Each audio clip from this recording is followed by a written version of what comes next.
U D എഫിന് അല്ലെങ്കിൽ കോൺഗ്രസിന് ഒരു ലോട്ടറി കിട്ടി.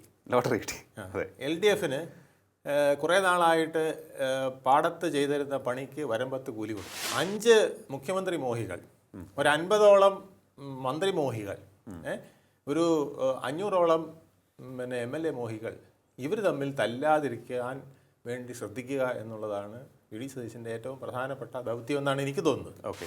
മറ്റ് സംസ്ഥാനങ്ങളിൽ നേട്ടമുണ്ടാക്കുന്ന BJP നേട്ടമുണ്ടാക്കുന്ന സംസ്ഥാനങ്ങളിൽ RSS എങ്ങനെയാണോ പ്രവർത്തിക്കുന്നത് അതുപോലെ ഇവിടെ പ്രവർത്തിക്കുന്നത്. അതുപോലെ അത്ര ശക്തമായി ഇവിടെ താഴെത്തട്ടിലേക്ക് പ്രവർത്തിക്കാൻ കഴിഞ്ഞിട്ടില്ല. പണ്ട് ഇതൊരു അനഭിഹിതരുടെ പാർട്ടിയായിട്ടാണ് കുറേ നാൾ കിടന്നത്. അപ്പോൾ ഈ അനഭിഹിതരുടെ ഒത്തിരി പേര് ഇതിനകത്ത് കയറിയുണ്ട്. ഇതിനെ അരിച്ച് കളയുന്ന ജോലി വലിയ പാടാണ്. അത് മീശ വെച്ചൊരു അമിത്ഷാ വന്നാലേ പറ്റുള്ളൂ എനിക്ക് തോന്നുന്നത്.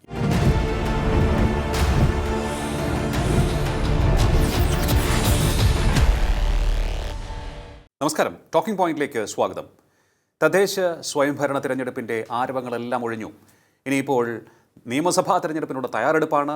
ഈ തദ്ദേശ തിരഞ്ഞെടുപ്പിൽ നേടിയ വിജയത്തിൻ്റെ ആത്മവിശ്വാസം UDF-ന് എത്രത്തോളം ഉജ്ജ്വലമായ വിജയം നിയമസഭാ തിരഞ്ഞെടുപ്പിൽ നേടാൻ സഹായിക്കും.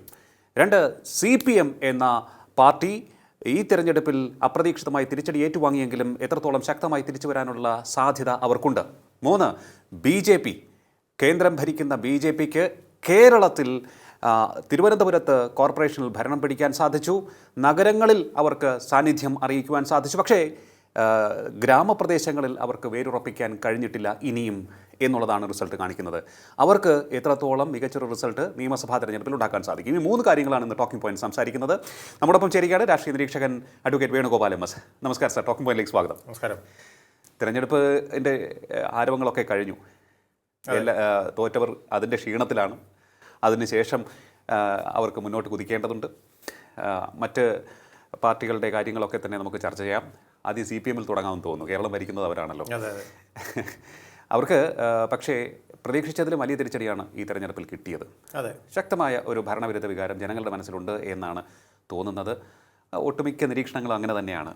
UDF-ൻ്റെ പ്രവർത്തന മികവിനേക്കാൾ ജനങ്ങൾ നൽകിയ തിരിച്ചടി, അതാണ് ഈ തെരഞ്ഞെടുപ്പിൽ കിട്ടിയിരിക്കുന്നത്. ഞാനിതിനെ പറയാൻ ആഗ്രഹിക്കുന്നത് UDF-ന് അല്ലെങ്കിൽ കോൺഗ്രസിന് ഒരു ലോട്ടറി കിട്ടി.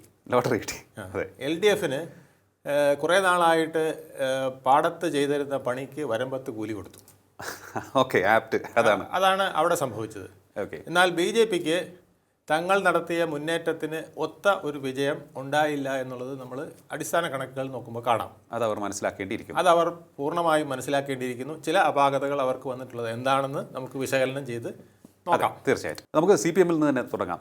CPM-ന് അവർ പ്രതീക്ഷിച്ച പോലെ ഒരു വിജയം നേടാൻ സാധിച്ചില്ല. അപ്രതീക്ഷിതമായ വലിയ തിരിച്ചടി ഉണ്ടായി. ഇനി സമയം കുറവേ ഉള്ളൂ നിയമസഭാ തെരഞ്ഞെടുപ്പിന് മുൻപ്. എന്തൊക്കെ കാര്യങ്ങൾ ആയിരിക്കും ഇനി അവരുടെ ഭാഗത്തു നിന്ന് ഉണ്ടാവുക എന്നാണ് അങ്ങ് കരുതുന്നത്? കാരണം തന്ത്രശാലികളാണ്. പിണറായി വിജയനാണ് നേതൃത്വം നൽകുന്നത്. ഇന്ന് കേരളത്തിൽ ഏറ്റവും കരുത്തനായ രാഷ്ട്രീയ നേതാവ് അദ്ദേഹം തന്നെയാണ്. ഏറ്റവും മികച്ച സംഘാടകൻ അദ്ദേഹം തന്നെയാണ്. അപ്പോൾ അങ്ങനെ നോക്കുമ്പോൾ ഏത് തരത്തിലുള്ള നടപടികളായിരിക്കും അവരുടെ ഭാഗത്തു നിന്ന് വരാൻ സാധിക്കുന്നതെന്നാണ് അങ്ങ് കരുതുന്നത്? പിണറായി വിജയൻ എന്ന നേതാവിനെ എനിക്കറിയാവുന്നിടത്തോളം അദ്ദേഹം തിരുത്തലിന് പകരം തുരത്തൽ എന്ന ശൈലിയിലേക്ക് തന്നെ പോകുന്ന ഒരു രീതിയാണ് പലപ്പോഴും കണ്ടിട്ടുള്ളത്. അദ്ദേഹം കേന്ദ്രത്തിനെ വിമർശിക്കുന്ന ശൈലിയിലേക്ക് ചിലപ്പോൾ പോകാം. ഇപ്പം തന്നെ തൊഴിലുറപ്പ് പദ്ധതിയിലൊക്കെ ആ വിമർശനങ്ങൾ തുടങ്ങിയിട്ടുണ്ട്. അപ്പോൾ കൂടുതൽ കടുപ്പിച്ച് ചില പ്രയോഗങ്ങൾ അങ്ങനെ നടത്താം. കോൺഗ്രസിനെ നിർവീര്യമാക്കുന്ന ചില നമ്പറുകൾ എടുത്തേക്കാം. പിന്നെ പ്രീണനം എന്നുള്ള രീതിയിലുള്ള ചില ശമ്പള പരിഷ്കരണത്തിന്റെ തുടക്കം, ഇങ്ങനെയുള്ള അതിപ്പോൾ ആയി കഴിഞ്ഞു. അങ്ങനെ കുറച്ച് കാര്യങ്ങളിലേക്ക് പോയേക്കാം. പക്ഷേ ഇതെല്ലാം അടിസ്ഥാനപരമായ തിരുത്തൽ അവർക്ക് വേണ്ടതെന്നാണ് എനിക്ക് തോന്നുന്നത്.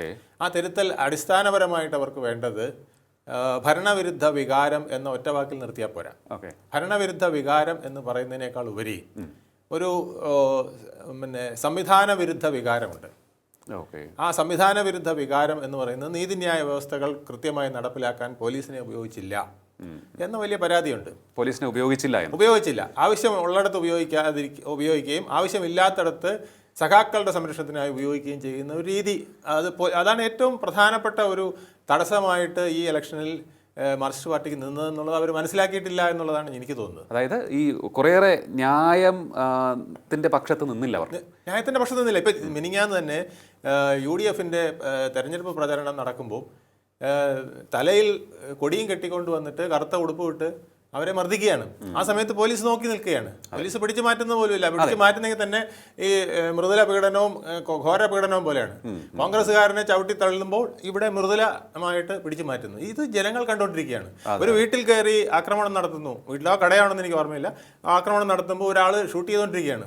അപ്പം വടക്കങ്ങാണ്ടാണ്. അപ്പോൾ ഒരു സ്ത്രീയുടെ സംഭാഷണം, ഈ എന്താ ഇത് പോലീസ് നോക്കിക്കണ്, പോലീസ് എന്താ കാട്ടണേ, പോലീസ് പിടിക്കണില്ലല്ലോ, ഇങ്ങനെ പറയാം. വീണ്ടും ഇതാ തകർക്കണു, പൊടിക്കണു, പോലീസ് നീങ്ങണില്ല, അതെന്താ?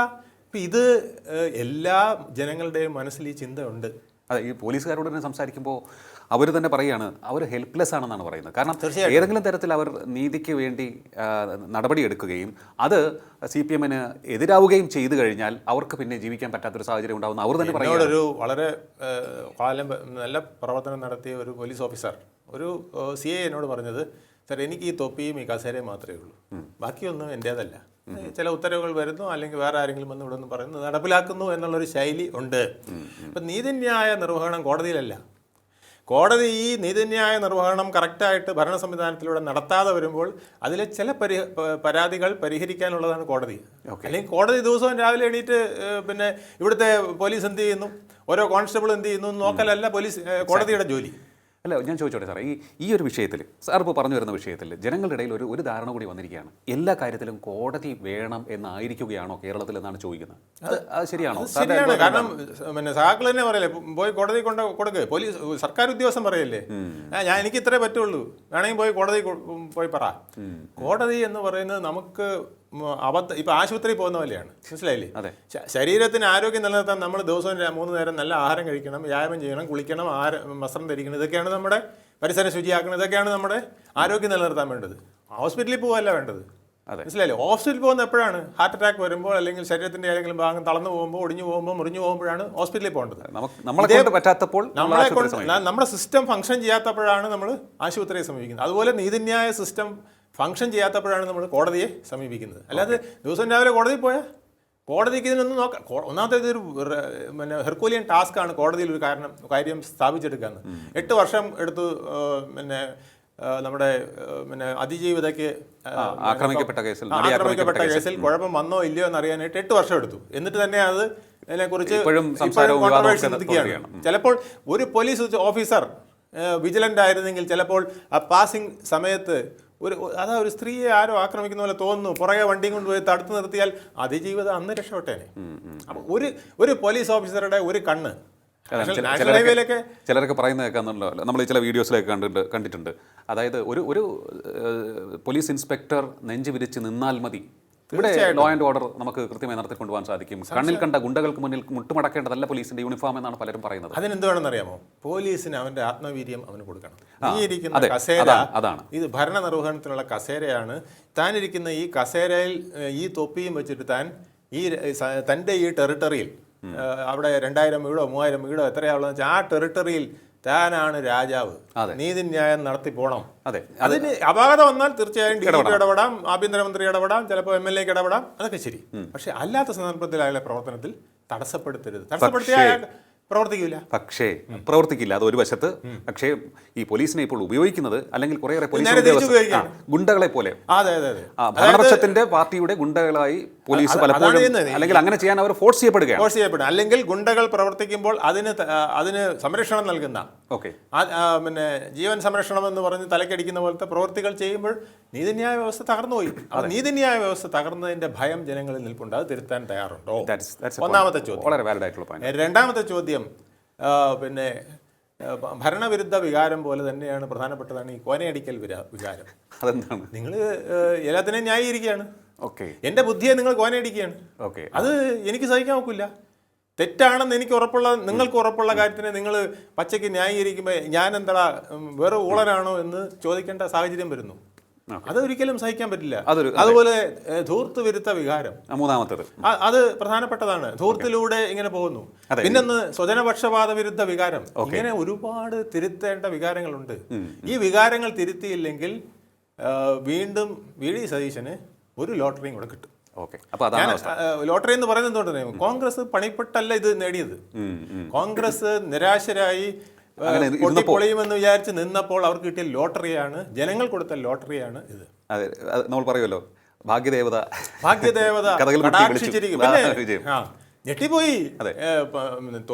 കൊടി പോലും പലയിടത്തും ഇല്ല എന്നാ പറഞ്ഞേ ആഹ്ലാദ പ്രകടനം നടത്താനേ. ഓക്കെ, അപ്പൊ അങ്ങനെ ഇതാണ് അവസ്ഥ. പക്ഷേ ഇനിയിപ്പോ ഇത് വളരെ ചുരുങ്ങിയ സമയമുള്ളൂ സാർ, എന്ത് ചെയ്യാൻ സാധിക്കും ഇവർക്ക്? തീർച്ചയായിട്ടും ഇതിന്റെ ഇത്രയും പറഞ്ഞ കാര്യങ്ങളൊക്കെ ഒരുപാടുണ്ട്.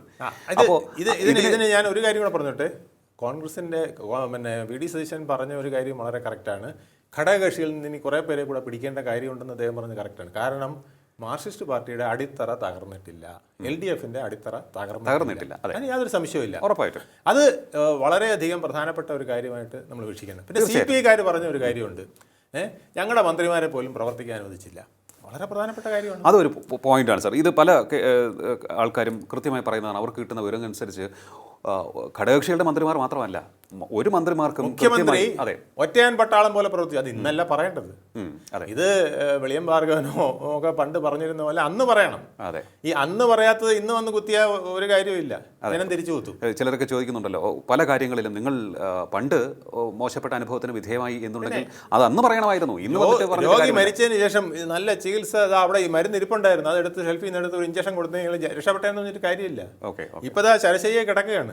ഈ സന്ദർഭത്തിലല്ല ഇതെല്ലാം പറയുന്നത്. പക്ഷെ CPI പറഞ്ഞത് വാലിഡ് പോയിന്റ്സ് ഉണ്ട്, ഇല്ലാന്ന് പറയാൻ പറ്റില്ല. എന്നോട് ഞാനൊരിക്കൽ CP ജോണിനോട് പറഞ്ഞു, ഈ മുഖ്യമന്ത്രിയും ഇത്രയും മന്ത്രിമാരും ഉണ്ട്, ഈ മന്ത്രിമാരിൽ പലരും വേണ്ട രീതിയിൽ പ്രവർത്തിക്കുന്നില്ല എന്ന് എനിക്ക് തോന്നുന്നല്ലോ എന്ന് പറഞ്ഞപ്പോൾ CP ജോൺ പറഞ്ഞ മറുപടി എന്താ, ഇനി എവിടെ മന്ത്രിമാരിയിരിക്കുന്നു? ഒരു മുഖ്യമന്ത്രിയും 19 PAമാരുമാണ് ഇവിടെ ഉള്ളത്. അപ്പോൾ അതൊരു പ്രധാനപ്പെട്ട പോയിന്റാണ്. അതായത് താങ്കളുടെ എനർജി എനിക്ക് യൂസ് ചെയ്യാൻ കഴിഞ്ഞാലേ നമ്മുടെ കൂട്ടായ്മയ്ക്ക് ഫലമുള്ളൂ. കൂട്ടുത്തരവാദിത്വം എന്ന് പറയുന്ന മന്ത്രിസഭയുടെ കൂട്ടുത്തരവാദിത്വവും അതിന്റെ എഫിഷ്യൻസിയും വരണമെങ്കിൽ 19 മന്ത്രിമാരും 19 മന്ത്രിമാരുടെ കഴിവ് പൂർണ്ണമായി പ്രകടിപ്പിച്ചുകൊണ്ട് വളരെ ശക്തിയോടെ ഈ നാടിന് വേണ്ടി പ്രവർത്തിക്കണം. അതിന് കഴിയുന്നില്ല. CPI മന്ത്രിമാർ പറഞ്ഞത് ശരിയാണ്. അതിനേക്കാൾ ഭയങ്കര അടിമത്വത്തിലാണ് CPMന്റെ പല മന്ത്രിമാരും. തിട്ടൂരം കിട്ടിയാലേ പ്രവർത്തിക്കാൻ കൊള്ളൂ എന്നുള്ള അവസ്ഥയല്ലേ ഇരിക്കുന്നത്. ആ അവസ്ഥ മാറി അവർക്ക് ഇൻഡിവിജ്വലായിട്ട് ഇത് മാർക്സിസ്റ്റ് പാർട്ടിയിൽ ഒരു വലിയ പ്രശ്നം ഇതാണ്. എന്തുകൊണ്ട് G. സുധാകരൻ വീട്ടിലിരിക്കുന്നു? അദ്ദേഹത്തെ പോലെ ഒരാളെ വീട്ടിലിരുത്താൻ പാടുണ്ടോ? അപ്പൊ കഴിവുള്ളവരെ പ്രവർത്തിക്കുന്നുണ്ടോ? അതുപോലെ തന്നെ നമ്മുടെ പിന്നെ കോട്ടയത്ത് സുരേഷ് കുറുപ്പ് എന്തുകൊണ്ട് വീട്ടിലിരിക്കുന്നു? സുരേഷ് കുറുപ്പ് പറയാം എനിക്ക് മതിയായി എന്ന്. ആ മതിയായത് എന്തുകൊണ്ട്? അതായത് സ്വന്തം ഇനിഷ്യേറ്റീവ്, സ്വന്തം ക്രിയേറ്റിവിറ്റി പ്രകടിപ്പിക്കാനാണ് ഒരു പാർട്ടിയിൽ ഒരാൾ വരുന്നത്. അല്ലെ CPM ഞാൻ ചോദിച്ചോട്ടെ സാറേ, ഇപ്പൊ ഞാൻ ഒരു കാര്യം മനസ്സിലാക്കിയ ഒരു കാര്യം, പല പാർട്ടിയിലും ഉണ്ട്, CPMൽ ഒരു കാരണവശാലും ഇത് വരാൻ പാടില്ലാത്തതാണ്. പക്ഷേ CPM പോലൊരു പാർട്ടിയിൽ ഇന്ന് നിലനിൽക്കുന്നതെന്ന് വെച്ചാൽ സ്വജനപക്ഷപാതം വളരെ വളരെ രൂക്ഷമായി അത് ഉയർന്നുകൊണ്ടിരിക്കുകയാണ്. വളരെ ഗുരുതരമായ അവസ്ഥയിലേക്ക് അത് താഴെ തട്ടിൽ വരെയുണ്ട്. നന്നായി പ്രവർത്തിക്കുന്നവരെ അവർ ഒതുക്കുകയാണ്, നന്നായി പ്രവർത്തിക്കുന്നവരെ അടിച്ചൊതുക്കുകയാണ്. ഇപ്പോഴും ആ വി എസ് പിണറായി പക്ഷത്തിന്റെ പോരിന്റെ ബാക്കി പത്രം ഇപ്പോഴും നിലനിൽക്കുകയാണ്. പണ്ട് VS പക്ഷത്തിനൊപ്പം നിന്നവരെ ഇപ്പോഴും തലപൊക്കാൻ അനുവദിക്കാത്ത രീതിയിൽ അടിച്ചമർത്തിക്കൊണ്ടിരിക്കുകയാണ് ഈ CPMന്റെ പ്രാദേശിക നേതാക്കളൊക്കെ. അല്ല, ഇവം VS പക്ഷത്തല്ലായിരുന്നു G. സുധാകരൻ നിന്നിരുന്നത്. അദ്ദേഹം കഴിഞ്ഞ തവണ മന്ത്രിസഭ ഒരു ചെറിയ VS ആണ് അദ്ദേഹം, മനസ്സിലായില്ലേ? ആലപ്പുഴയിലെ ഒരു ചെറിയ VS ആണ് ഇപ്പൊ കാലുകൊടിഞ്ഞ് അവിടെ ഇരിക്കുന്ന G. സുധാകരൻ. അദ്ദേഹത്തിനെ പോലുള്ളവരെ പൊക്കിക്കൊണ്ട് മുന്നോട്ട് കൊണ്ടുവരണ്ടേ? എങ്കിൽ ആലപ്പുഴയിൽ ഇത്ര വലിയ അടി ഉണ്ടാവില്ലായിരുന്നു. അപ്പൊ ഇതൊക്കെയാണ് ഈ ഇടതുപക്ഷത്തിന്റെ ഒരു പൊതുവിലുള്ളൊരു അവസ്ഥ. അപ്പൊ ഇനി ഇതിൽ നിന്ന് മാറ്റം വരണമെങ്കിൽ അവര് ഭരണ സംവിധാനം മെച്ചപ്പെടുത്തണം. ഞാൻ പറഞ്ഞല്ലോ, നീതിന്യായ വ്യവസ്ഥ മെച്ചപ്പെടുത്തണം. അതുപോലെ തന്നെ കോപ്പറേറ്റീവ് സെക്ടർ അവരെ തകർത്ത് കളഞ്ഞു. അതുപോലെ സാംസ്കാരിക രംഗം തകർത്ത് കളഞ്ഞു. സാംസ്കാരിക രംഗം ഇപ്പം പിന്നെ മാർക്സിസ്റ്റ് പാർട്ടിക്ക് വേണ്ടി പാട്ട് പാടുന്നവരുടെ ഒരു വേദിയായി സാംസ്കാരിക രംഗം മാറി, സാഹിത്യവേദി മാറി. ഇത് മാറണം. ക്രിട്ടിസൈസ് ചെയ്യാനായിട്ട് സാഹിത്യകാരന്മാർക്ക് അവസരം കൊടുക്കണം. വിമർശനം ഒരു പ്രധാന ഭാഗമാണ്. അത് ഉൾക്കൊള്ളാനുള്ള കരുത്താണ് ജനാധിപത്യം. ഉൾക്കൊള്ളാൻ കഴിയുന്നില്ല. വിമർശനം എന്ന് പറയുമ്പോൾ അത് എന്നോടുള്ള ഒരു ധാർഷ്ട്യമായിട്ട്, എന്നോടുള്ള ഒരു ധിക്കാരമായിട്ട്, എന്നോടുള്ള ഒരു അഹങ്കാരമായിട്ട് കരുതരുത്. അങ്ങനെ കരുതുന്നത് കൊണ്ടാണ് ഇപ്പോൾ ജനങ്ങൾ പറയുന്നത് ഇവർ അഹങ്കാരികളാണ്. അതെ, അത് വരുമ്പോൾ പലരും ഉണ്ടായിരിക്കും. ഇപ്പൊ എനിക്ക് താങ്കളെ തിരുത്തണമെന്ന് ആഗ്രഹമുണ്ട്, പക്ഷെ പേടിച്ചിട്ട് കരണകുറ്റിക്കല്ലേ അടി കിട്ടുന്നത്. അപ്പൊ ഞാൻ പേടിച്ചിട്ട് മിണ്ടായിരിക്കും. അവസാനം എന്ത് പറയും? വീണ് കിടക്കുമ്പോൾ പിന്നെ കിടക്കുന്നു. ആ അവസ്ഥയിൽ ആയി പോയിട്ടുണ്ട്. ഇത് പരിഹരിക്കാൻ അവര് സമൂലമായ ഒരു ക്യാപ്സ്യൂൾ സിദ്ധാന്തത്തിൽ നിന്ന് വിട്ട് ഒരു ഓപ്പൺ മൈൻഡിലേക്ക് വരിക. ഞങ്ങൾ തോറ്റിട്ടുണ്ട് എന്ന് സമ്മതിക്കുക. പക്ഷേ ഇവർ സമ്മതിക്കില്ല. ഇപ്പോഴും പറയുന്നത് എന്താണ്? വോട്ടിന്റെ എണ്ണത്തിൽ കുറവ് വന്നിട്ടില്ല എന്നാണ്. പക്ഷെ ഒരു കാര്യം ഞാൻ പറയാം, നമ്മുടെ കണക്ക് നോക്കുമ്പോൾ പിന്നെ അവർക്ക് ബേസ് പോയിട്ടില്ല. അത് ഉറപ്പാണ്. ഒരു സംശയമില്ല. ഞാൻ നോക്കിയപ്പോഴോ അത് എളുപ്പമുള്ള കാര്യമല്ല. 23,650 വാർഡുകളിൽ 11,154 എണ്ണം കോൺഗ്രസ് പിടിച്ചു, UDF പിടിച്ചു. 23,650-ൽ 8,894 പിന്നെ CPM പിടിച്ചു, 34 CPM പിടിച്ചു. അപ്പോൾ അവർ തമ്മിലുള്ള അന്തരം എന്ന് പറയുന്നത് ഏതാണ്ട് 2,000 ചിലവാനും 3,000-അടുപ്പിച്ച് വാർഡുകളുടെ ഇതാണ്. BJP 19,923. അപ്പോൾ ഇത് BJP തോറ്റതും എല്ലാം കൂടെ എടുത്തു കഴിഞ്ഞാൽ അവരുടെ 4,000 അടുപ്പിച്ച് വരുമെന്ന് പറയുന്നുണ്ട്. വളരെ നേരിയ മാർജിന് തോറ്റതും കഴിഞ്ഞ തവണ തോറ്റതും എല്ലാം കൂടെ എടുത്താൽ ഏതാണ്ട് അടുപ്പിച്ച് വരും. അപ്പോൾ ഈ ഇക്വേഷൻ നോക്കുമ്പോൾ UDF LDF തമ്മിൽ വലിയ അന്തരമൊന്നുമില്ല. അപ്പോൾ മനോരമ പറഞ്ഞു എന്ന് പറഞ്ഞൊരു കണക്ക് പറയുന്നു, 80 പിന്നെ UDF കിട്ടും, 58 പിന്നെ CPM കിട്ടും, 2 BJP കിട്ടും. ഇപ്പോഴത്തെ കണക്ക് അതൊരു പൊട്ടക്കണക്കാണ്, അത് വിശ്വസിക്കാൻ കഴിയില്ല. കാരണം ഇത് തദ്ദേശ സ്വയംഭരണ തെരഞ്ഞെടുപ്പും നിയമസഭാ തെരഞ്ഞെടുപ്പും തമ്മിൽ യാതൊരു ബന്ധവും. പക്ഷേ അവർ പറയുന്നതിനൊരു കാരണമുണ്ട് സാർ. കഴിഞ്ഞ 95 മുതൽ ഇങ്ങോട്ട് എടുക്കുമ്പോൾ തദ്ദേശ തെരഞ്ഞെടുപ്പിന്റെ അതേ പാറ്റേൺ വന്നു. പക്ഷേ ഈ ഇക്വേഷനിൽ പറയണം അങ്ങോട്ടും ഇങ്ങോട്ട് ചെറിയ മാറ്റം വരാം. ഒരു 58 എന്ന് പറയുന്നത് വെറും 12 സീറ്റിന്റെ വ്യത്യാസമാണ് 70 ആകാൻ. അതെ ഇത് പെട്ടെന്ന് മാറിപ്പോകാവുന്നതാണ്. 80 എന്ന് പറഞ്ഞത് 10 സീറ്റ് ഇങ്ങോട്ട് താന്നാ തീർന്നു, 70-ലായി. ഇത് അവിടെ നിൽക്കുന്ന സ്ഥാനാർത്ഥി അനുസരിച്ച് മാറാം. അങ്ങനെ പറയുകയാണെങ്കിൽ ഞാനിത് നോക്കി 2024 പിന്നെ 18 സീറ്റ് കോൺഗ്രസിന് കിട്ടി. അപ്പോൾ അവർക്ക് 110 അസംബ്ലിയിൽ ഭൂരിപക്ഷമാണ്. LDFന് വെറും 1 സീറ്റേ കിട്ടും. അപ്പോൾ 19 മണ്ഡലത്തിലേ അവർ വിജയിച്ചുള്ളൂ. കോൺഗ്രസ് പിന്നെ BJP 1 വെച്ചപ്പോൾ 11 കിട്ടിയുള്ളൂ. അപ്പോൾ ഇത് വെച്ച് നോക്കിയാൽ അവർക്ക് 11 BJP കിട്ടുള്ളൂ, 19 പിന്നെ CPM കിട്ടുള്ളൂ എന്ന് പറയില്ല, പറഞ്ഞാൽ ശരിയാവുമോ? ഇതുപോലെ ഈ കണക്കിലൊക്കെ ഒരുപാട് വ്യത്യാസമുണ്ട്. ഇത് എൻറ്റയർലി ഡിഫറൻ്റ് ആണ്. അതുകൊണ്ടാണ് VD സതീശൻ പറഞ്ഞത് ഘടകകക്ഷികളിൽ ചിലർ വരുന്നെങ്കിൽ നമ്മളതിനെ സ്വാഗതം ചെയ്യും എന്ന് പറഞ്ഞാൽ ആരുടെയും തന്നെ നിരങ്ങാൻ പോകില്ല എന്ന് അദ്ദേഹം പറഞ്ഞിട്ടുണ്ട്. അപ്പോൾ എന്തായാലും നമുക്കിനി UDFിലേക്ക് പോകാൻ തോന്നുന്നു. അതെ, UDFിൽ അപ്പോൾ ഇത്തരത്തിലൊരു പ്രസ്താവന അദ്ദേഹത്തിൻ്റെ ഭാഗത്ത് നിന്ന് വന്നിട്ടുണ്ട്. VD സതീശന് തീർച്ചയായിട്ടും അഭിമാനിക്കാം, അദ്ദേഹത്തിന് ഇത്തരത്തിലൊരു വിജയം നേടാൻ സാധിച്ചു. ഇനിയിപ്പോൾ മാസങ്ങൾ മാത്രം. UDFിന് തമ്മിൽ തല്ലാതെ നിന്നാൽ നിയമസഭാ തെരഞ്ഞെടുപ്പിൽ ജയിക്കാൻ സാധിക്കുമോ? ഇതാണ് അവിടെയാണ് പ്രശ്നം. അതായത് UDF അല്ല, കോൺഗ്രസ് എന്ന് തന്നെ നമുക്ക് കോൺഗ്രസ് എന്ന് തന്നെ പറയേണ്ടിയിരുന്നു. UDFിൽ മറ്റ് കക്ഷികളൊന്നും വലിയ പ്രശ്നമില്ല. മുസ്ലിം ലീഗ് പിന്നെ CPM പോലെ അല്ലെങ്കിൽ BJP പോലെ കട്ടയ്ക്ക് നിന്ന് ഫൈറ്റ് ചെയ്യുന്ന കേഡർ സംവിധാനമുള്ളൊരു പ്രസ്ഥാനമാണ്. കോൺഗ്രസിനെ സംബന്ധിച്ചിടത്തോളം അതല്ല. ഏതാണ്ട് 250ഓളം KPCC ഭാരവാഹികൾ തന്നെയുണ്ട്. അവർക്ക് മാക്സിമം ഒരു 140-90 സീറ്റ് വരെ അവർക്ക് ഒറ്റയ്ക്ക് ഇവിടെ ഷെയർ കിട്ടിയെന്ന് വിചാരിച്ചു. എന്നാൽ പോലും എത്ര പേരെ ഉൾക്കൊള്ളണം? 5 മുഖ്യമന്ത്രി മോഹികൾ, ഒരു 50ഓളം മന്ത്രി മോഹികൾ, ഒരു 500ഓളം പിന്നെ MLA മോഹികൾ, ഇവർ തമ്മിൽ തല്ലാതിരിക്കാൻ വേണ്ടി ശ്രദ്ധിക്കുക എന്നുള്ളതാണ് VD സതീശൻ്റെ ഏറ്റവും പ്രധാനപ്പെട്ട ദൗത്യം എന്നാണ് എനിക്ക് തോന്നുന്നത്. ഇതിലാണ് അവർ ഏറ്റവും കൂടുതൽ ഫോക്കസ് ചെയ്യേണ്ടത്. ഏറ്റവും പ്രധാനപ്പെട്ട അവരുടെ ജോലി അതായിരിക്കുമെന്നാണ് എനിക്ക് പ്രധാനമായിട്ടും തോന്നുന്നത്. കാരണം ഈ ഒരു ഇക്വേഷൻ കറക്റ്റാക്കി നല്ല സ്ഥാനാർത്ഥികളെ മുന്നോട്ട് കൊണ്ടുവരാൻ കഴിഞ്ഞില്ലെങ്കിൽ വലിയ ബുദ്ധിമുട്ടാവും. സ്ഥാനാർത്ഥികൾ വളരെ ഇമ്പോർട്ടൻ്റ് ആണ്. കാരണം ഈ തദ്ദേശ തെരഞ്ഞെടുപ്പിൽ നമുക്ക് തിരുവനന്തപുരം നഗരസഭയുടെ കാര്യത്തിന് എടുത്താൽ 10-ൽ നിന്നും 19-ലേക്ക് എത്തുമ്പോൾ അതിൽ ഏറ്റവും പ്രധാനപ്പെട്ടത് K. മുരളീധരൻ വന്നു. K. മുരളീധരൻ ആദ്യം തന്നെ യാതൊരു തർക്കത്തിനും വിവാദത്തിനും ഇട നൽകാതെ സ്ഥാനാർത്ഥി പട്ടിക പ്രഖ്യാപിച്ചു ആദ്യഘട്ടം. അതിനുശേഷമാണ് ചില പൊട്ടലും ചേറ്റലൊക്കെ വന്നത്. അത് നമുക്ക് കോൺഗ്രസിനെ സംബന്ധിച്ച് പറയുകയാണെന്നുണ്ടെങ്കിൽ അത് വളരെ കുഞ്ഞ് പ്രശ്നങ്ങൾ മാത്രമാണ്. അപ്പോൾ അത് വളരെ പ്രധാനപ്പെട്ടതാണെന്ന് തോന്നുന്നു. ഏറെ പ്രധാനപ്പെട്ടതാണ്. ഇപ്പോൾ ശബരിനാഥനെ കൊണ്ടുവന്നില്ലെങ്കിൽ കവടിയാർ സീറ്റ് തീർച്ചയായിട്ടും BJPക്ക് പോകുമായിരുന്നു. അപ്പോൾ BJP നിഷ്പ്രയാസമായിട്ട് ഇവിടെ ഭരിക്കുമായിരുന്നു. അപ്പോൾ അത് ചില സ്ഥാനാർത്ഥികളെ ചിലയിടത്ത് ഇടുന്നതിൽ വലിയ ഘടകമുണ്ട്. ഇനി ഈ കാര്യത്തിലൊക്കെ പണ്ട് എപ്പോഴും കോൺഗ്രസിൽ ഒരു രക്ഷകർത്താവിനെ പോലെ ഹൈക്കമാൻഡ് പ്രവർത്തിക്കുമായിരുന്നു, അല്ലെങ്കിൽ ആ ഒരു ബോഡി പ്രവർത്തിക്കുമായിരുന്നു, അല്ലെങ്കിൽ അവിടെ നിന്നുള്ള ഏതെങ്കിലും ഒരു നേതാവിൻ്റെ ഇടപെടൽ ഫലവത്താവുമായിരുന്നു. അപ്പോൾ പക്ഷേ ഇക്കുറി അതിനുള്ള സാധ്യത എത്രത്തോളമാണ് എന്നുള്ളത്. കാരണം കേരളത്തിൽ നിൽക്കുന്നവരെല്ലാം പ്രബലരാണ്. അതുപോലെ തന്നെയാണ് KC വേണുഗോപാൽ അവിടെയുള്ളത്. KC വേണുഗോപാലിന് ഇവിടുത്തെ പ്രശ്നങ്ങൾ പരിഹരിക്കുവാൻ എത്രത്തോളം കമാൻഡിങ് പവർ ഇവർക്കിടയിലുണ്ട് എന്നുള്ളതാണ് ഒരു പ്രധാനപ്പെട്ട. അദ്ദേഹം തന്നെ ഇപ്പം ഞാൻ തന്നെ അപ്പകഷണത്തിൽ പിന്നെ നോട്ടം വയ്ക്കുമ്പോൾ എനിക്കിങ്ങനെ അപ്പം കൃത്യമായിട്ട് പങ്കുവയ്ക്കാൻ പറ്റും. അദ്ദേഹത്തിന് താല്പര്യമുണ്ടെന്നാണ്. തീർച്ചയായിട്ടും അദ്ദേഹത്തിന് താല്പര്യം ഉണ്ടാവുമല്ലോ. കാരണം ആ ലക്ഷണങ്ങൾ അദ്ദേഹം പലപ്പോഴും കാണിച്ചല്ലോ. പിന്നെ അത് നിന്ന് അദ്ദേഹം മാറി നിൽക്കണം. നമുക്കൊരു അപ്പം പങ്കുവയ്ക്കണമെങ്കിൽ നമുക്ക് അപ്പം കിട്ടണം ആദ്യം. എനിക്ക് വേണമെന്ന് തോന്നരുത്. നമ്മുടെ 3 പിള്ളേർക്കായിട്ട് ഇത് വിധിച്ചു കൊടുക്കണം എന്ന ചിന്തയുണ്ടെങ്കിൽ അത് കറക്റ്റായിട്ട് ഞാൻ മുറിക്കും. ഇല്ലെങ്കിൽ ഒരു അരയും ഇതൊക്കെ അവിടെ മിച്ചം വെച്ചേക്കും എനിക്ക് എടുക്കാനായിട്ട്.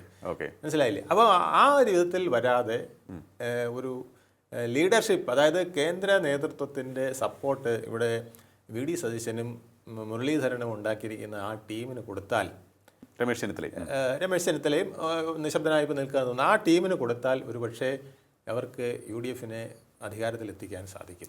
80 സീറ്റൊന്നും ഇപ്പോൾ നമ്മൾ കാണുന്നത് അത്ര വലിയ സീറ്റൊന്നും അല്ല. കാരണം നമ്മളിപ്പോൾ എപ്പോൾ വേണോ മാറി മറിയാം. 10 സീറ്റ് അങ്ങോട്ടും ഇങ്ങോട്ടും മാറിയാൽ തീർന്നു. അതെ, ഞാൻ അതിൻ്റെ കൂടെ ഒരു കാര്യം കൂടി ഇട്ടേക്കാം. കാരണം കെ മുരളീധരൻ തിരുവനന്തപുരത്ത് നിന്ന് ഫൈറ്റ് ചെയ്തു. വളരെ ശക്തമായ ത്രികോണ മത്സരമാണ് ഇവിടെ നടന്നത്. അപ്പോൾ ആ മുരളീധരൻ ഇഫക്റ്റ് നമുക്ക് കാണാൻ സാധിച്ചു. അതുപോലെ തന്നെ എറണാകുളത്ത് നമ്മുടെ VD സതീശൻ ഉണ്ടായിരുന്നു. ആ VD സതീശൻ്റെ പ്രവർത്തന മികവ് അവിടെ കാണാൻ സാധിച്ചു, തിരിച്ചു പിടിക്കാൻ സാധിച്ചല്ലോ ഭരണം. അപ്പോൾ കോർപ്പറേഷനിൽ ശക്തമായ മുന്നേറ്റം ഉണ്ടാക്കാൻ സാധിച്ചു. അതുപോലെ തന്നെ രമേശ് ചെന്നിത്തല നിയന്ത്രിച്ച തിരഞ്ഞെടുപ്പ് പ്രവർത്തനങ്ങളും വളരെ നന്നായി മുന്നോട്ട് പോകാൻ സഹായിച്ചു UDF-നെ, വളരെയധികം സഹായിച്ചിട്ടുണ്ട്. അപ്പോൾ ഇങ്ങനെ ഓരോരുത്തർക്കും കൃത്യമായിട്ടുള്ള ജോലി കൊടുത്ത് അവരെ നിയോഗിക്കേണ്ടതല്ലേ? കൃത്യമായ ജോലി കൊടുക്കുന്നതിനേക്കാൾ പ്രധാനം കൃത്യമായി നിങ്ങളുടെ കടമ ഈ പാർട്ടിക്ക് വേണ്ടി പ്രവർത്തിക്കുകയാണ് എന്നവരെ ധരിപ്പിക്കലാണ്. ഇപ്പോൾ തൃശ്ശൂർ ഞാൻ ഒരു കാര്യം പറയാം. തൃശ്ശൂർ മേയറെ ഇപ്പം 2 വർഷം 1 വർഷം വീതം വീതിക്കാൻ പോകാമെന്ന് പറഞ്ഞു. അതോടെ ആ മേയറുടെ പദവി പോയി. കാരണം ഒരാൾ മേയറായി 1 വർഷം ആകുമ്പോഴാണ് ഇതിനൊരു എങ്ങനെ ഇത് പ്രവർത്തിക്കണം, എന്തൊക്കെയാണ് ഇപ്പോഴത്തെ സംവിധാനം, സിസ്റ്റം, ഇതിൽ എനിക്ക് എത്ര എഫേർട്ട് എടുക്കാൻ കഴിയും എന്നൊക്കെ അയാൾ മനസ്സിലാക്കി വരുമ്പോൾ 1 വർഷം എടുക്കും. ഈ 5 വർഷം നമ്മൾ വെച്ചിരിക്കുന്നത് അറിയാമോ? 5 വർഷം കൊണ്ടേ നമ്മുടെ ഫുൾ പെർഫോമൻസ് നമുക്ക് വെളിക്കൊണ്ടുവരാൻ കഴിയുള്ളൂ. നിങ്ങൾക്ക് ഒരാളെ അറിയണമെങ്കിൽ 5 വർഷം അയാളെ വാച്ച് ചെയ്താൽ മതി. അപ്പം നമുക്ക് പൂർണ്ണമായിട്ട് അയാളുടെ A to Z പിടികിട്ടും. അതിനാണ് ഈ 5 വർഷം കാലാവധി വെച്ചിരിക്കുന്നത്. അപ്പോൾ ഈ 5 വർഷം ഒരാൾക്ക് പൂർണ്ണമായിട്ട് കൊടുത്തില്ലെങ്കിൽ, ഇപ്പോൾ മുഖ്യമന്ത്രി ഓരോ വർഷവും മാറിക്കൊണ്ടിരിക്കും, 5 മുഖ്യമന്ത്രി വന്നാൽ തീർന്നില്ലേ? അതുപോലെ തന്നെയാണ് 5 പഞ്ചായത്ത് പ്രസിഡന്റ്, അല്ലെങ്കിൽ 3 പഞ്ചായത്ത് പ്രസിഡന്റ്, 3 മേയർ. ഇത് പാടില്ല. കോൺഗ്രസ് അത് സ്ട്രിക്റ്റ് ആയിട്ട് പാലിക്കണം. 5 വർഷം ഒരാൾ, അല്ലെങ്കിൽ 3 പേരെ വെച്ചിട്ട് നറുക്കെടുത്തു, നിങ്ങളെ 3 പേരും തുല്യരാണ്, എനിക്ക് ഇഷ്ടപ്പെട്ടവരാണ്, VD സതീശൻ പറയട്ടെ. അത് പക്ഷേ 5 വർഷം കൊടുത്തിരിക്കണം അയാൾക്ക് ഭരിക്കാനായിട്ട്. അതാണ് ഭരണഘടന പറഞ്ഞിട്ടുള്ളത്, അതാണ് നമ്മുടെ നിയമ സംവിധാനം പറഞ്ഞിട്ടുണ്ട്. 5 വർഷം അയാൾ കൊടുക്കണം. അയാൾ എഫിഷ്യൻ്റ് അല്ല എന്ന് തോന്നുക, അയാൾ വലിയ വിവാദത്തിൽ വരികയാണെങ്കിൽ അയാൾ മാറ്റിയിട്ട് എടുക്കാം. അല്ലാതെ ആദ്യത്തെ 2 വർഷം താൻ, അടുത്ത 2 വർഷം താൻ, അത് കഴിഞ്ഞിട്ട് ഇപ്പോൾ ഇയാൾ ഇരിക്കുന്നത് തന്നെ കയ്യാൽപ്പുറത്ത് തേങ്ങ പോലെയാണ്. ഇയാൾക്കൊന്നും ചെയ്യാൻ താല്പര്യം കാണില്ല. പിന്നെ ഈ കാർ ഓടിച്ച് ആളായി നടക്കാനേ 2 വർഷം അയാൾ താല്പര്യം കാണിക്കുകയുള്ളൂ. 5 വർഷം ഉണ്ടെങ്കിൽ ഇതെൻ്റെ റെസ്പോൺസിബിലിറ്റി ആണെന്ന് വെച്ചാൽ അയാൾ പ്രവർത്തിക്കും. ഇതേപോലെ റെസ്പോൺസിബിലിറ്റി ഫിക്സ് ചെയ്യുക എന്നുള്ളത് കോൺഗ്രസിൽ ഇല്ലാതായിരിക്കുന്നു. ഇത് ആദ്യം ഉണ്ടാക്കി കൊടുക്കണം. ഒരു MLA ആയാൽ തനിക്ക് ഇന്ന കർത്തവ്യങ്ങളുണ്ട്. KPC 250 ജംബോ കമ്മിറ്റിയിൽ 250 ഇന്ന ജോലികളുണ്ട്. പിന്നെ ഒരാൾക്ക് 2 മണ്ഡലം വെച്ചെങ്കിലും കൊടുത്ത് ഇതൊക്കെ നിങ്ങൾ ഓരോരുത്തർ നോക്കണം എന്ന് പറഞ്ഞ് അതിൻ്റെ റിട്ടേൺ അതിൻ്റെ പ്രവർത്തനം എന്താണെന്ന് നോക്കുകയും അവരെ അതിൻ്റെ റിസൾട്ട് തിരിച്ചു വാങ്ങിക്കുകയൊക്കെ ചെയ്താലേ ഈ പാർട്ടിക്ക് പൊങ്ങി വരാൻ കഴിയുള്ളൂ. അല്ലാതെ ചിലപ്പം 3 മാസം ആയതുകൊണ്ട് ഇനി ഒരു ലോട്ടറിയും കൂടെ കൊടുത്തേക്കാം. പക്ഷെ എന്നും കോൺഗ്രസ് ലോട്ടറി പ്രതീക്ഷിക്കരുത്. ജനങ്ങളുടെ ലോട്ടറിയിൽ മാത്രം വിശ്വസിക്കരുത്. തങ്ങളുടെ കോൺട്രിബ്യൂഷനിൽ ജനങ്ങൾ തിരിച്ചു തരുന്ന റിവാർഡിനെ കൂടെ പ്രതീക്ഷിക്കണം. അതുപോലെ തന്നെ വേഗത്തിൽ നമുക്കൊരു കാര്യം കൂടി പരിശോധിക്കാം. അതായത് ഈ മുന്നണി വിപുലീകരണം സംബന്ധിച്ചുള്ള സാധ്യതകൾ UDF-ന് എത്രത്തോളമുണ്ട് എന്നുള്ളതാണ്. കേരള കോൺഗ്രസ് മാണി വിഭാഗത്തിൻ്റെ കാര്യമാണ് ഉദ്ദേശിക്കുന്നത്. അവരെ അങ്ങോട്ട് ക്ഷണിക്കുന്നു, ഇവർ പോകുന്നില്ലെന്ന് പറയുന്നു. പക്ഷേ താഴെത്തട്ടിലുള്ള മാണി കോൺഗ്രസ്സുകാർ പറയുന്നത്, കേരള കോൺഗ്രസ്സുകാർ പറയുന്നത് അവരുടെ ആത്മാവ് അവിടെയും ശരീരം ഇവിടെയുമാണ് എന്നുള്ളതാണ്. അതായത് ശരീരം മാത്രമാണ് LDF-ലുള്ളത്, അവരുടെ മനസ്സും എല്ലാം അപ്പുറത്താണ്. ഇതിൽ അതിനേക്കാളൊക്കെ ഉപരിയായിട്ട് VD സതീശൻ എന്ന ബുദ്ധിശാലി ഒരു കാര്യം പറഞ്ഞിട്ടുണ്ട്. ഘടകകക്ഷികളുടെ എണ്ണം ഞങ്ങൾ കൂട്ടാൻ ശ്രമിക്കും. കാരണം എന്നറിയാമോ, ഘടകകക്ഷി സംവിധാനം ഇന്ത്യയിൽ ഉണ്ടാക്കിയത് കോൺഗ്രസ്സാണ്, പ്രത്യേകിച്ച് കേരളത്തിലെ കോൺഗ്രസ്സാണ്, അല്ലെങ്കിൽ K കരുണാകരനാണ്. ആ പാരമ്പര്യം തുടർന്ന് ഈ ഘടകകക്ഷി സംവിധാനത്തിൻ്റെ ആശാന്മാർ അവരാണ്. അപ്പം അവർക്കറിയാം ഘടകകക്ഷികളുടെ എണ്ണം കൂടേണ്ടത് ആവശ്യമാണ്. ഘടകകക്ഷികളുടെ എണ്ണം കൂടുമ്പോഴേ അപ്പുറത്തുനിന്ന് കുറച്ച് പേരെ പിടിച്ചാൽ, പ്രത്യേകിച്ച് മാണിയെ പിടിച്ചാൽ മാത്രമേ മാർക്സിസ്റ്റ് പാർട്ടിയെ ദുർബലമാക്കാൻ പറ്റുള്ളൂ. അതിലേക്കാണ് ഞാൻ വന്നത്. എനിക്ക് തോന്നുന്നു ഈ ഭാഗത്ത് എത്ര എണ്ണം എന്നുള്ളതല്ല, ഇപ്പോൾ എത്ര പിടിച്ചു അതല്ല. ഈ 2 കേരള കോൺഗ്രസ്സുകാരെല്ലാം അവരുടെ മനസ്സ് എപ്പോഴും UDF-നൊപ്പമാണ്. ഞാൻ നേരത്തെ പറഞ്ഞ പോലെ ഇവർ എല്ലാം ഒറ്റക്കെട്ടായി നിൽക്കുകയാണ് എന്നുണ്ടെങ്കിൽ ആ UDF-ന് വലിയൊരു മേൽക്കൈ ഈ കോട്ടയം, പത്തനംതിട്ട, ഇടുക്കി മേഖലകളിൽ നേടാൻ സാധിക്കുമെന്ന് തോന്നുന്നു. ഈ 80 എന്നുള്ളത് 90 ആക്കണമെങ്കിൽ മാണിയും കൂടി ഇപ്പുറത്ത് വരുന്നതാണ് അവർക്ക് നല്ലത്. എങ്കിൽ മധ്യ കേരളവും നോർത്തിൽ മുസ്ലിം ലീഗിൻ്റെ നേതൃത്വത്തിലും വോട്ട് പിടിക്കാൻ അവർക്ക് യാതൊരു ബുദ്ധിമുട്ടും ഉണ്ടാവില്ല എന്നുള്ളതാണ് സത്യം. ഇപ്പോൾ ഇതിലേതെങ്കിലും ഒന്ന് ചീഞ്ഞ് ഇവിടെ ഈ കേരളത്തിലെ രാഷ്ട്രീയം വളരുള്ളൂ. ഒന്നുകിൽ പിന്നെ മാർക്സിസ്റ്റ് പാർട്ടിയുടെ യുഗം അവസാനിക്കണം, അല്ലെങ്കിൽ കോൺഗ്രസിൻ്റെ യുഗം അവസാനിക്കണം. ഇത് രണ്ടും ഏതെങ്കിലും ഒന്ന് ഇന്നല്ലെങ്കിൽ നാളെ സംഭവിക്കും. എന്നിട്ട് നേരിട്ടുള്ള ഒരു ഫൈറ്റിലേക്ക് NDA കോൺഗ്രസ് അല്ലെങ്കിൽ NDA മാർക്സിസ്റ്റ് ഈ ഫൈറ്റിലേക്ക് വരും. ഇതിലൊന്ന് ചീഞ്ഞ് മറ്റതിന് വളമായി മാറും. ഓക്കെ. അതിൻ്റെ കാലം അതിവിദൂരമല്ല. അതുകൊണ്ട് വി ഡി സതീശനെ പോലുള്ളവർ തൻ്റെ കൂടെ അദ്ദേഹം എടുത്തിരിക്കുന്ന ആശയം കറക്റ്റാണ്. കൂടുതൽ പേരെ ഘടകകക്ഷികളെ ഇങ്ങോട്ട് കൊണ്ടുവരിക. ഓക്കെ, ഞാൻ ചോദിച്ചു. അതോടൊപ്പം പിന്നെ ഒരു മതമൈത്രി നിലനിർത്തുക. ഇത് കോൺഗ്രസിന്റെ വലിയ ബാധ്യതയാണ്. എക്സാക്ട്ലി. കാരണം പിന്നെ മുസ്ലിം ലീഗ് ഇപ്പം ചിലപ്പം അല്ലെങ്കിൽ മുസ്ലിം ലീഗ് അല്ലെങ്കിലും മുസ്ലിം ലീഗിന്റെ കൂടെ നിൽക്കുന്ന ചില തീവ്രവാദ ചിന്തയുള്ള ചിലരുണ്ട്.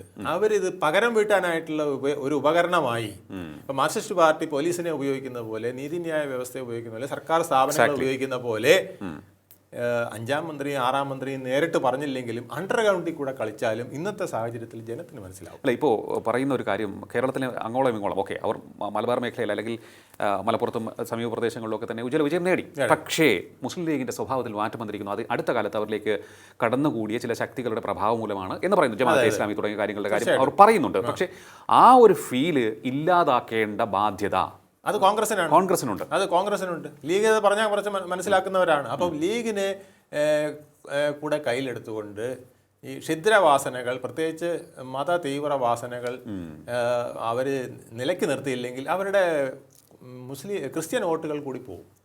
ക്രിസ്ത്യൻ ചിന്താഗതിയിൽ മാറ്റം വന്നിട്ടുണ്ട്. കുറേ പേർ ഇപ്പോൾ BJPക്ക് അനുകൂലമായിട്ട് നിൽക്കുന്നുണ്ട്. അതിൽ ഫ്ലോ കുറവായിരുന്നേ ഉള്ളൂ. ഇപ്പോഴത്തെ ഇതിൽ ഫ്ലോ കുറവായിരുന്നു. പക്ഷേ ആ ഫ്ലോ കൂടാനായിട്ട് ഭരണം കിട്ടിയാൽ അല്ലെങ്കിൽ ഭരണത്തിൽ വരുമെന്ന് തോന്നലുണ്ടാകുമ്പോൾ മുസ്ലിം പക്ഷത്ത് നിന്ന് അത്തരത്തിലുള്ള കടുത്ത നീക്കങ്ങൾ ഉണ്ടായാൽ, വർഗീയമായ ചില പരാമർശങ്ങളോ പ്രശ്നങ്ങളോ ഉണ്ടായാൽ അത് തീർച്ചയായിട്ടും അത് കോൺഗ്രസിനെ ബാധിക്കും. അത് ഇല്ലാതെ യഥാർത്ഥ മതേതര മുന്നണിയായി കൊണ്ടുപോകാൻ ഞങ്ങൾക്കേ കഴിയൂ എന്ന് തെളിയിക്കേണ്ട ബാധ്യത സതീശനുമുണ്ട്, ശ്രീ മുരളീധരനുമുണ്ട്. ഓക്കെ, ഇനി നമ്മൾ NDAയിലേക്ക് പോകുന്നു, BJPയിലേക്ക് പോവുകയാണ്. BJPയുടെ പ്രകടനം നോക്കുമ്പോൾ നഗരങ്ങളിൽ മാത്രമാണ് അവർക്ക് പ്രകടനം മികച്ചതാക്കാൻ സാധിച്ചത്. തിരുവനന്തപുരത്തെ കോർപ്പറേഷനിലെ ഭരണം പിടിച്ചത് വലിയ നേട്ടം തന്നെയാണ്. കാരണം തല തന്നെ ഉയർത്തിയിരിക്കുകയാണ് അവർ, അതായത് തലസ്ഥാനത്ത് തന്നെ ഭരണം പിടിച്ചിരിക്കുകയാണ്. ഇനി ഇവിടെ നിന്ന് അങ്ങോട്ട് വളരുവാൻ എളുപ്പമാണ്, മുൻപത്തെക്കാലം താരതമ്യേന എളുപ്പമാണ് ഇപ്പോൾ.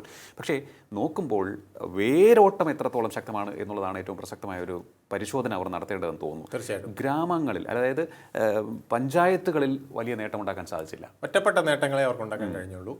ഞാനിപ്പോൾ നാളെ വാർഡുകളുടെ ഒരു കണക്കെടുത്ത് നോക്കിയാൽ അവർ വിജയിച്ചത് 1900 ഘടകകക്ഷി ഉൾപ്പെടെ ഒരു 1936 സീറ്റുകളോളം ആണെങ്കിൽ ഒരു 2000 കൂട്ടാൻ നമുക്കത്. ഒരു 2000 സീറ്റിലാണ് അവർ വിജയിച്ചത്. വാർഡുകളിലാണ് അവർ വിജയിച്ചതെന്ന് പറയാം. ഏതാ 23,650. പക്ഷേ അവർ വളരെ നേരിയ ഭൂരിപക്ഷത്തിന് തോറ്റ ഒരു 1600 ഉണ്ട്. അതും കൂടെ വരുമ്പോൾ ഒരു 3600 വാർഡുകൾ വരും. കഴിഞ്ഞ തവണ ലഭിച്ചിട്ട് ഇപ്പോൾ പപ്പടമായി പോയ ചില സ്ഥലങ്ങളുണ്ട്, 600ഓളം സ്ഥലങ്ങൾ. അപ്പോൾ ഏകദേശം 4100 4200 സ്ഥലങ്ങളിൽ ഇവർക്ക് 4200 വേണമെങ്കിൽ പറയാം, 4200 വാർഡുകളിൽ ഇവർക്ക് നല്ല ബേസ് ഉണ്ട്. ഓക്കെ, ജയിച്ചതും നേരിയ ഭൂരിപക്ഷത്തിന് തോറ്റതും കഴിഞ്ഞ തവണ ജയിച്ച് ഇത്തവണ ടപ്പേന്ന് താഴെ പോയതുമായ സ്ഥലങ്ങൾ എടുത്തു കഴിഞ്ഞാൽ 4200 അടുപ്പിച്ച് വാർഡുകളുണ്ട്. ഓക്കെ, 4200 23,650 ഏതാണ്ട് 5-1 അഞ്ചിലൊന്നാവുകയാണ്. ഏതാണ്ട് 20% വോട്ടിൽ അത്രയും വന്നില്ലെങ്കിലും സീറ്റിൽ ഏതാണ്ട് അത്രയും പിടിക്കാൻ കഴിയുന്ന ഒരു സ്ട്രെങ്ത് അവർക്കുണ്ട്. അതായത് ഇത് അവർ മുതലാക്കാനായിട്ട് അവർ കുറെ ബാലപാഠങ്ങൾ കൂടി ചെയ്യേണ്ടിയിരിക്കുന്നു എന്നുള്ളതാണ്. അതായത് എനിക്ക് തോന്നുന്നു അവർ മനസ്സിലാക്കേണ്ട ഒരു പോയിന്റ് എന്ന് പറയുന്നത് അവരുടെ വോട്ടിംഗ് പെർസെൻറ്റേജ് അല്ലെങ്കിൽ അവർക്ക് ലഭിച്ച വോട്ടുകളുടെ ശതമാനം നോക്കുമ്പോൾ 20% മുകളിൽ എത്തിയിട്ടുണ്ട്. കഴിഞ്ഞ പ്രാവശ്യം തദ്ദേശ തെരഞ്ഞെടുപ്പിൽ 13, അല്ല ഇത്തവണ 20 എത്തിയിട്ടില്ല. അവരുടെ ഇപ്പോഴത്തെ മൊത്തത്തിലുള്ള കണക്ക് നോക്കുമ്പോൾ 40.7 UDF-ഉം 35.7 LDF-ഉം പിന്നെ 16 ലിറ്റിൽ ബിറ്റ് അബവ് പിന്നെ 16-17 അടുപ്പിച്ച് പിന്നെ BJP-യുമാണ് വന്നിരിക്കുന്നത്. ഒരു 4% ഘടകകക്ഷികളോട് ചേർത്താൽ വേണമെങ്കിൽ ഒരു 17 പറയാം. അതിൽ കൂടിയ ഒരു നേട്ടം ഇപ്പോൾ അവർക്ക് ആയിട്ടില്ല എന്നുള്ളതാണ്. അപ്പോൾ അവർ 20-ന് മുകളിൽ പ്രതീക്ഷിച്ചു, 20% എത്തിക്കാൻ സാധിക്കുന്നവർ പ്രതീക്ഷിച്ചു. അത് സാധിച്ചില്ല, അതവർ മനസ്സിലാക്കണം. അപ്പോൾ അതിൻ്റെ ഒരു കാരണം അച്ചായന്മാർ ചതിച്ചോ എന്നുള്ളതാണ്. ഉദ്ദേശിച്ച അത്ര രീതിയിൽ അച്ചായന്മാർ വോട്ട് ചെയ്തില്ല എന്നുള്ളത് BJP മനസ്സിലാക്കേണ്ടതാണ്. എന്ന് പറഞ്ഞാൽ അവരോട് വിരോധമല്ല കാണിക്കേണ്ടത്. കൂടുതൽ മതേതര സ്വഭാവത്തോടു കൂടി പ്രവർത്തിച്ചാലേ കേരളത്തിൽ താമര കൂടുതൽ വിരിയൂ എന്നുള്ളത് നമ്മൾ മനസ്സിലാക്കുകയാണ് വേണ്ടത്. അല്ല, ഞാൻ വേറൊരു കാര്യം ഞാൻ ചോദിച്ചോട്ടെ. അതായത് ഈ നഗരങ്ങളിൽ മാത്രം അവർക്ക് ശക്തമായ സാന്നിധ്യം ഉണ്ടാകും. കോഴിക്കോടൊക്കെ സീറ്റ് നേടിയത് കാര്യം നോക്കുമ്പോൾ വലിയ നേട്ടം തന്നെയാണ്. BJP അവിടെയൊക്കെ ക്രിസ്ത്യൻ വോട്ടുകൾ മാറിയിട്ടുണ്ട്. തിരുവനന്തപുരത്ത് പ്രത്യേകിച്ച് ക്രിസ്ത്യൻ വോട്ടുകൾ നല്ല രീതിയിൽ മാറിയിട്ടുണ്ട്.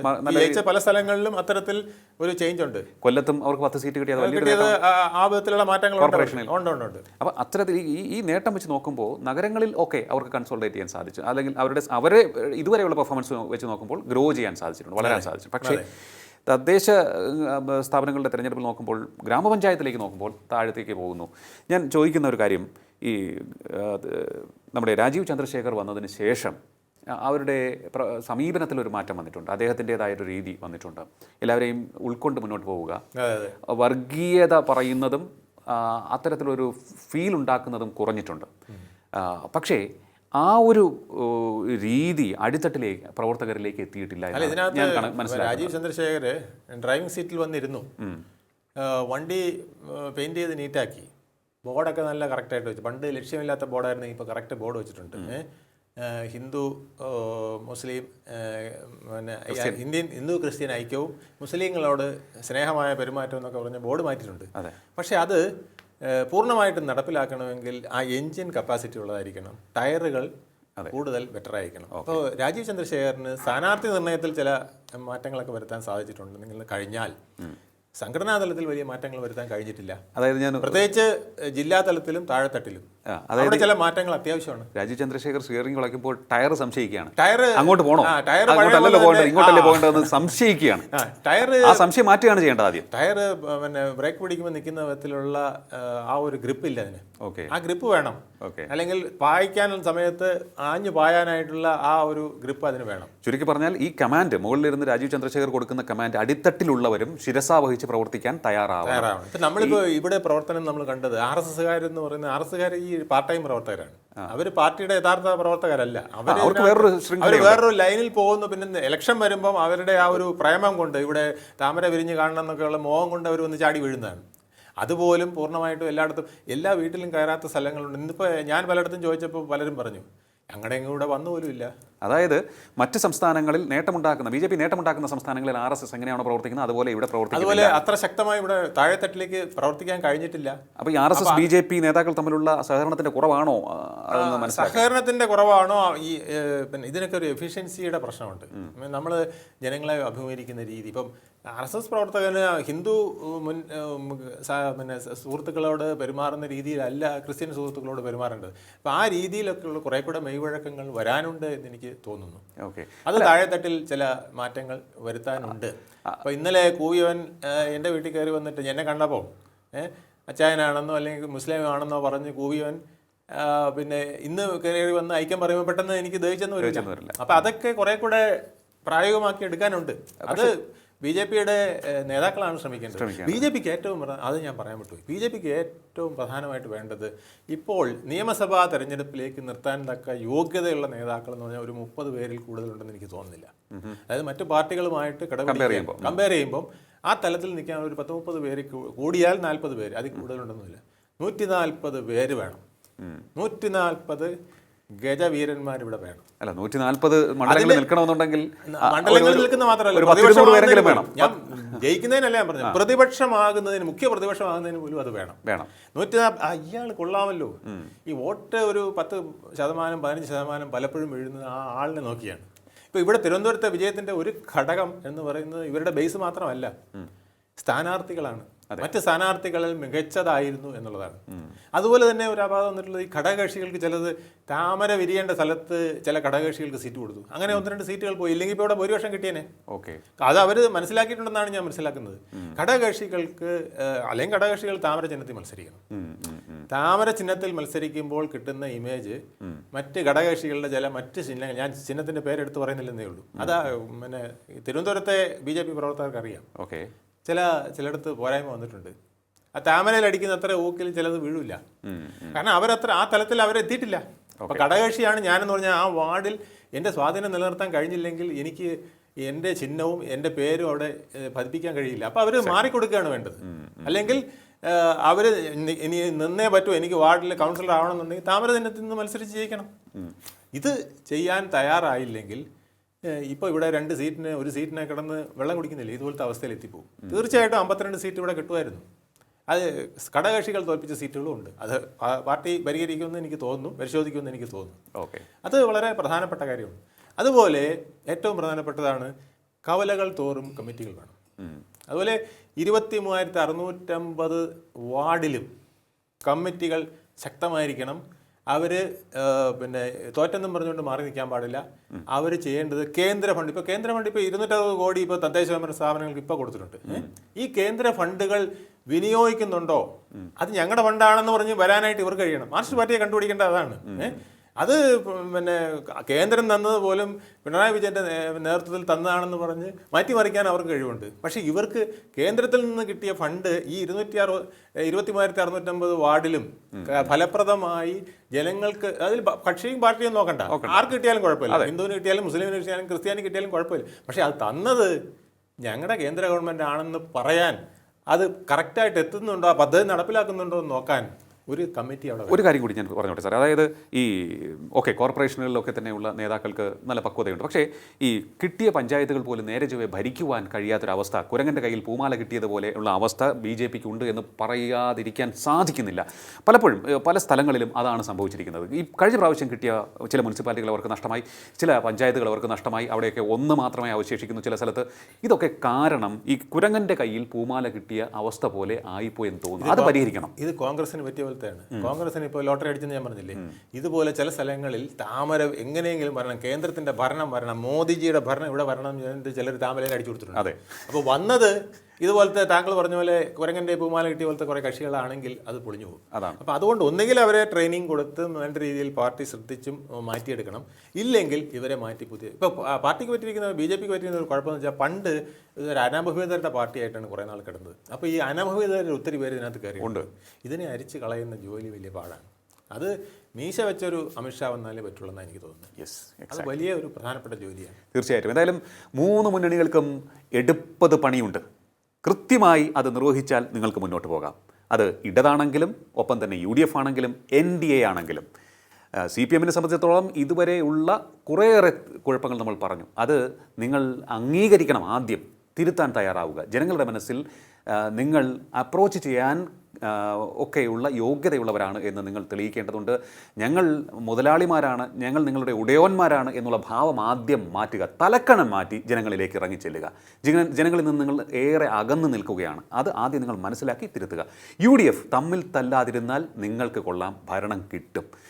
BJP-യിലേക്ക് വരികയാണ് എന്നുണ്ടെങ്കിൽ അടിത്തട്ടിലെ പ്രവർത്തനം കാര്യക്ഷമമായി മുന്നോട്ട് കൊണ്ടുപോകാൻ യോഗ്യതയുള്ളവരെ അടിത്തട്ടിലും കണ്ടെത്തേണ്ടിയിരിക്കുന്നു. ഒരു 140 എന്ന് വേണുഗോപാൽ സാർ പറഞ്ഞു. പക്ഷേ അതിനപ്പുറത്തേക്കും കൂടി ഞാൻ പറയുകയാണ്, ഒരു 10-200 നല്ല യോഗ്യതയുള്ള നിങ്ങൾ കണ്ടെത്തി കേരളത്തിൽ അങ്ങോളം ഇങ്ങോളം നിയോഗിക്കാൻ നിങ്ങൾക്ക് കഴിയേണ്ടിയിരിക്കുന്നു. രാജീവ് ചന്ദ്രശേഖരനെ സംശയത്തോടെ നോക്കുന്നവർ മാറി നിൽക്കുക, അദ്ദേഹത്തെ ഡ്രൈവ് ചെയ്യാൻ അനുവദിക്കുക, അദ്ദേഹത്തിൻ്റെ സ്റ്റിയറിംഗ് ഇടയ്ക്ക് കയറി പിടിച്ചു തിരിക്കാതിരിക്കുക. അങ്ങനെയെങ്കിൽ നിങ്ങൾക്ക് നേരെ ചൊവ്വേ മുന്നോട്ട് പോകാൻ സാധിക്കും. വളരെയധികം നന്ദി സാർ ഇത്ര സമയം ടോക്കിംഗ് പോയിന്റുമായി സംസാരിച്ചു. ടോക്കിംഗ് പോയിന്റ് അധ്യായം ഇവിടെ പൂർണ്ണമാകുന്നു. ഇനി അടുത്ത എപ്പിസോഡിൽ കാണാം നമുക്ക്. നമസ്കാരം.